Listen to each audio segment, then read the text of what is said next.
Muy buen día. Tenemos la liturgia de la palabra del domingo 19 del tiempo ordinario, en el ciclo litúrgico A. Nuevamente damos el crédito correspondiente. Estamos leyendo del misal popular que edita Ediciones Paulinas con base en la Conferencia Episcopal de Colombia. Muy bien, vamos a la primera lectura y tenemos la lectura del primer libro de los Reyes, capítulo 19, versículos 9, parte A, y del 11 al 13, parte A.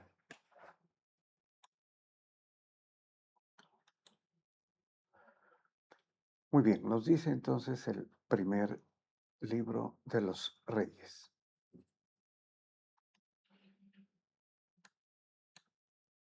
En aquellos días, cuando Elías llegó hasta el Horeb, el monte de Dios, se introdujo en la cueva y pasó la noche. Bueno, recordemos aquí que el profeta Elías está siendo perseguido de muerte por Jezabel, la esposa del rey Ahab, debido a que Elías mandó matar a los 450 profetas de Baal, ¿no? Baal, que era un dios falso, que llegaron pues a adorar los israelitas, ¿no? Específicamente el pueblo o reino del norte. Entonces, la esposa del rey Ahab eh, juró matar a Elías, ¿no? Por haber hecho eso. Y continúa. Le llegó la palabra del Señor que le dijo: Sal y permanece de pie en el monte ante el Señor. También recordemos que el monte Horeb, que es el monte eh, Sinaí, donde 450 años antes había establecido el pacto, ¿no? Dios y su pueblo, y le había entregado las tablas de la ley, ¿no? A través de Moisés. Bueno, entonces le dice, retomemos, sal y permanece de pie en el monte ante el Señor. Entonces pasó el Señor y hubo un huracán tan violento que hendía las montañas y quebraba las rocas ante el Señor. Aunque en el huracán no estaba el Señor. Después del huracán, un terremoto, pero en el terremoto no estaba el Señor. Después del terremoto, fuego, pero en el fuego tampoco estaba el Señor. Después del fuego, el susurro de una brisa suave. Al oírlo, Elías cubrió su rostro con el manto, salió y se mantuvo en pie a la entrada de la cueva. Bueno, esta es la forma con que Dios eh, iba a manifestar, ¿no? O a manifestarse.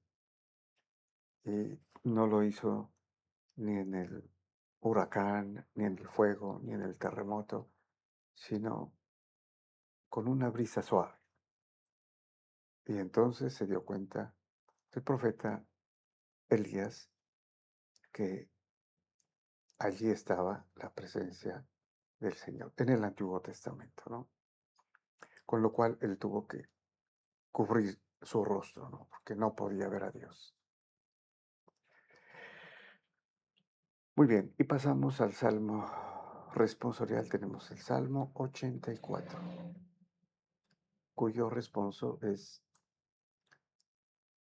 muéstranos, Señor, tu misericordia y danos tu salvación. Bueno, este salmo entonces, en el responso podemos ver ya el, el ruego, la súplica por la misericordia de Dios, ¿no? E interesantemente, ya suplica por la salvación de Dios. Sí, danos tu salvación. Y sabemos que es profético, es mesiánico este responso, puesto que la salvación de Dios es Dios salva, que es el nombre de Jesucristo, ¿no? Yahshua o Jesús, ¿no? Dios salva.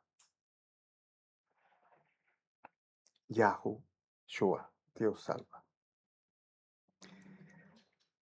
Muy bien, nos dice entonces el salmista: voy a escuchar lo que dice el Señor.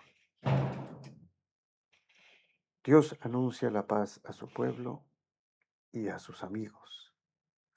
La salvación está cerca de los que le temen y la gloria habitará en nuestra tierra. Bueno, de aquí de hecho ya sabemos que es un salmo mesiánico, ¿no? Porque está mencionando, está anunciando la paz y la salvación. Y los judíos esperaban que una de las eh, evidencias, ¿no? O de las muestras de la venida del Mesías era que traía la paz. Pero ellos imaginaban una paz eh, terrena, ¿no? Bueno, pero más interesante que eso es la salvación.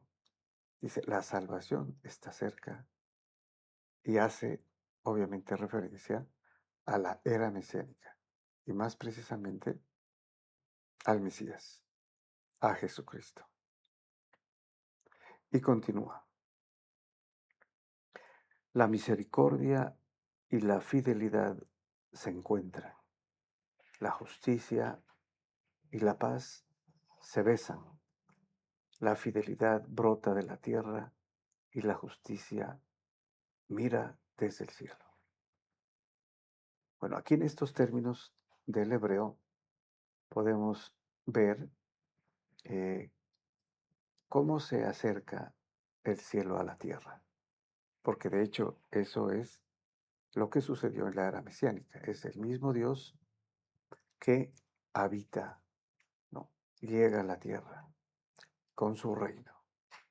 Y por eso tenemos los términos misericordia, el Gesed del hebreo, y la fidelidad, ¿no? Emet.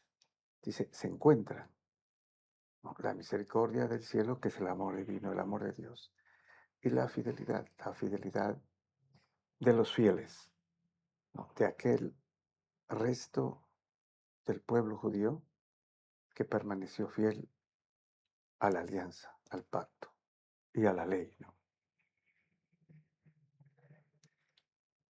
La justicia y la paz se besan. La justicia entonces es la justicia de Dios, que será la justificación, ¿no? En la redención, por lo cual Dios justifica o hace justos a los hombres, ¿no? Con la redención copiosa obtenida en la cruz, con su muerte, la muerte de nuestro Señor Jesucristo. Y la última parte, la fidelidad brota de la tierra y la justicia mira desde el cielo. En la era mesiánica se puede lograr ya con la Iglesia Católica Universal, eso que no pudieron realizar los judíos o la gran mayoría del pueblo judío, que fue infiel, ¿no? Fueron tras otros dioses, cometieron idolatría.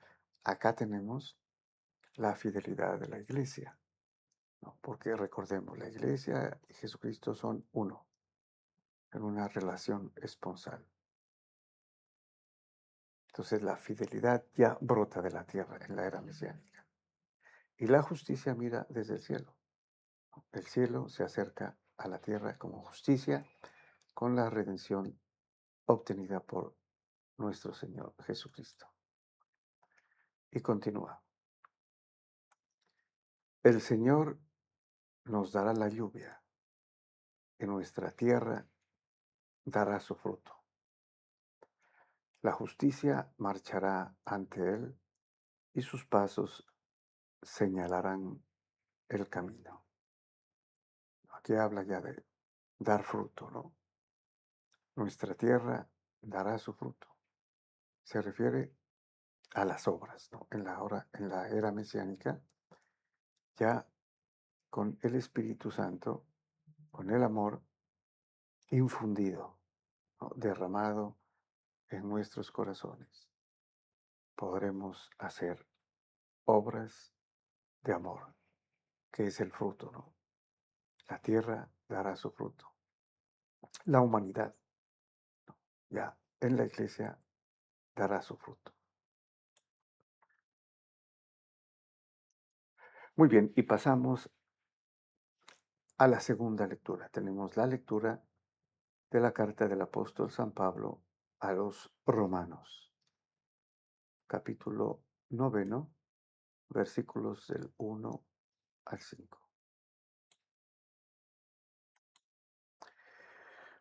Muy bien, recordemos que San Pablo está escribiendo a los primeros cristianos de Roma, incluso sin haber ido a Roma, ¿no? Les está escribiendo desde otra ciudad. Pero ya sabe, por los testimonios de los mismos cristianos, que hay una buena comunidad cristiana en Roma. Nos dice entonces San Pablo: hermanos, digo la verdad en Cristo, no miento. Mi conciencia me atestigua que es así en el Espíritu Santo. Siento una gran tristeza y un dolor incesante en mi corazón, pues desearía ser yo mismo un proscrito, alejado de Cristo, por el bien de mis hermanos, los de mi raza, según la carne. Bueno, sabemos que San Pablo es judío, ¿no? Persiguió la iglesia. Era un fariseo eh, de los más destacados, muy celoso. Por eso persiguió al cristianismo. Sin embargo, aquí, una vez convertido al cristianismo, dice una cosa interesante. Dice: desearía ser yo mismo un proscrito por el bien de mis hermanos, sus hermanos judíos, ¿no? Que lo persiguen e incluso lo quieren matar. Él dice: desearía yo ser anatema por el bien de mis hermanos, los de mi raza según la carne. Aquí es importante enfatizar según la carne, según la descendencia, ¿no? Pero eso no era lo importante. Lo importante es según el Espíritu, porque según el Espíritu, Él es de Cristo, ¿no? Él es cristiano.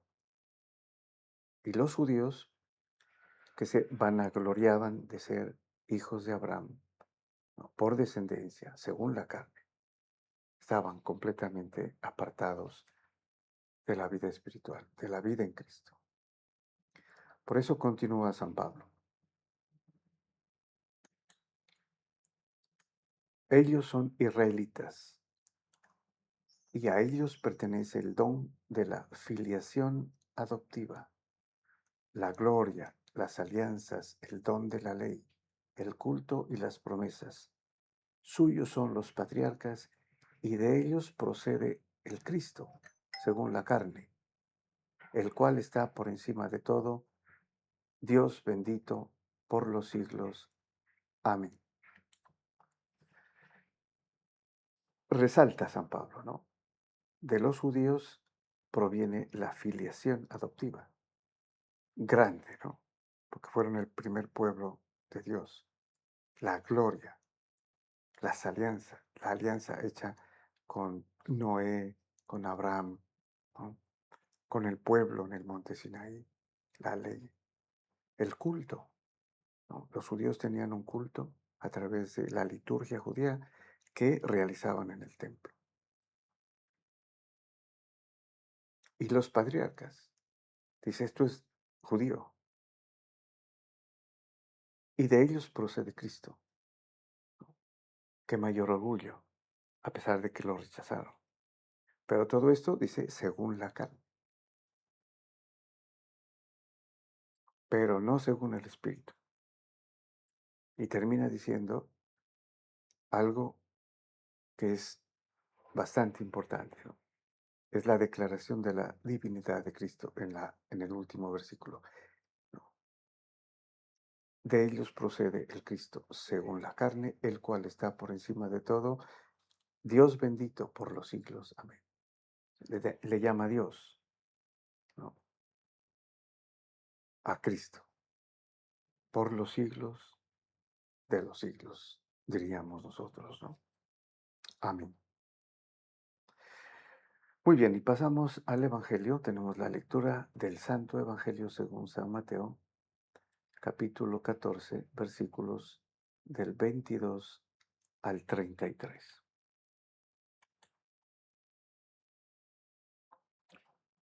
Nos dice San Mateo: después de que la gente se hubo saciado, o sea, se refiere a la multiplicación de los panes, ¿no?, que realizó Jesucristo. Jesús apremió a sus discípulos a que subieran a la barca y se le adelantaran a la otra orilla, mientras él despedía a la gente. El Señor Jesucristo quiso quedarse con la gente para despedirla, no quiso abandonarlos, ¿no? Sin embargo, les ordenó a sus apóstoles que se fueran en la barca a la otra orilla, muy seguramente a Cafarnaúm, donde él vivía. Y continúa.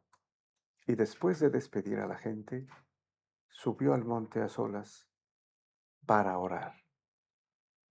Bueno, recordemos que el Señor había ido solo en una barca, ¿no?, a alejarse, irse a un lugar solitario a orar, pero no pudo, porque la gente lo siguió por tierra, ¿no?, a donde él iba.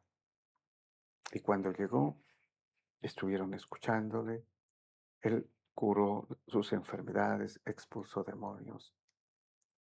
Y ya al atardecer, cuando los apóstoles le dijeron: Señor, despídelos porque ya es tarde para que vayan a comprar algo de comer, allí realizó el milagro de la multiplicación de los panes, ¿no?, porque tuvo compasión de la gente, ya era tarde.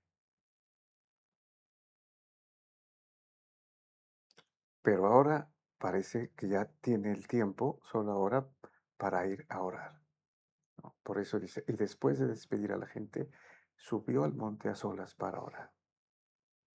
Y continúa. Llegada la noche, estaba allí solo. Mientras tanto, la barca iba ya muy lejos de tierra, sacudida por las olas, porque el viento era contrario. A la cuarta vela de la noche se les acercó Jesús andando sobre el mar. Bueno, a la cuarta vela de la noche quiere decir a la cuarta vigilia. Recordemos, los judíos dividían la noche y la madrugada en 4 vigilias. La primera a las 6 de la tarde, la segunda a las 9 de la noche, la tercera a las 12 de la medianoche y la cuarta a las 3 de la madrugada. Jesús se apareció caminando sobre el mar a esa hora, ¿no? Muchísimo tiempo después. ¿Por qué? Porque no podían avanzar. Estaban estancados por el viento, dice, era contrario. Y él se acercó, o lo vieron los apóstoles caminando sobre el mar a esas horas. Y continúa, los discípulos, viéndole andar sobre el mar, se asustaron y gritaron de miedo, diciendo que era un fantasma. Jesús les dijo enseguida, ánimo, soy yo, no tengan miedo. O sea, Jesucristo calmó su miedo, diciéndoles que era Él. Incluso utiliza aquí el yo soy, ¿no? El nombre divino, o Yahweh, yo soy. Y continúa, Pedro le contestó, Señor, si eres tú, mándame ir a ti sobre el agua. Interesante esta declaración de San Pedro. Parece que él no tuvo miedo, o por lo menos se le pasó el miedo, ¿no? E hizo esto. Señor, si eres tú, mándame. No dijo quiero ir. No, él dijo mándame, ¿no? O sea que le dio eh, la primacía de la autoridad que él puede hacer. Puede mandar que él vaya, ¿no? Mándame ir a ti sobre el agua. Y continúa. Él le dijo, ven. Pedro bajó de la barca y echó a andar sobre el agua, acercándose a Jesús. Bueno, aquí podemos inferir, está claro, ¿no? Pedro anduvo sobre el agua. O sea, sucedió lo que Pedro le pidió. Le dijo, mándame. Él le dijo, ven. Y él anduvo sobre el agua, acercándose hacia él.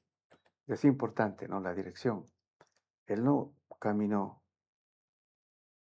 como algo milagroso, ¿no? Dice, acercándose a Jesús. Ese era su propósito, acercarse a Él. Y continúa. Pero al sentir la fuerza del viento, le entró miedo. Empezó a hundirse y gritó, Señor, sálvame. Bueno, aquí vuelve el miedo, ¿no? Y esta vez es algo no tan importante, porque él ya había vencido el miedo caminando, dirigiéndose a Jesús, caminando sobre el agua, ¿no? Algo extraordinario. Pero le entró miedo por la fuerza del viento y empezó a hundirse. Podemos aplicar esto a la iglesia, porque de hecho esto sucede en la barca, que muy posiblemente era la barca de Pedro, que representa a la iglesia. Pedro tuvo miedo y empezó a hundirse. Aquí pueden estar representados todos los problemas de la iglesia, los obstáculos que durante 2000 años ha tenido que sufrir. Y empezó a hundirse, ¿no? Pero Pedro gritó, Señor, salva, que es el recurso precisamente a Dios que salva, al nombre del Señor Jesús. Dios salva, ¿no? Recordemos esto, Dios salva, Yahweh, Shua, y hace eso, salva. Y continúa. Enseguida Jesús extendió la mano, lo agarró y le dijo, hombre de poca fe, ¿por qué has dudado?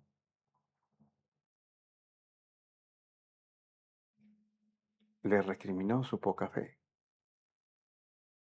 porque es una fe incipiente que tenían, ¿no? Había empezado a caminar sobre el agua porque él se lo mandó a su petición, pero no es completo. Todo emprendimiento puede fallar al final. Sin embargo, Jesús salva a Pedro porque se lo pide, ¿no? Salva. Eso nos da a entender el recurso infalible a Jesucristo, a la oración. Y continúa. Y termina. En cuanto subieron a la barca, amainó el viento.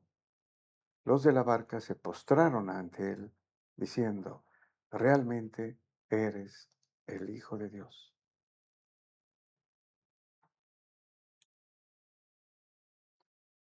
Bueno, reconocieron la divinidad de Jesucristo, ¿no? Indirectamente por el dominio sobre la naturaleza. Amainó el viento. Subió a la barca de Pedro,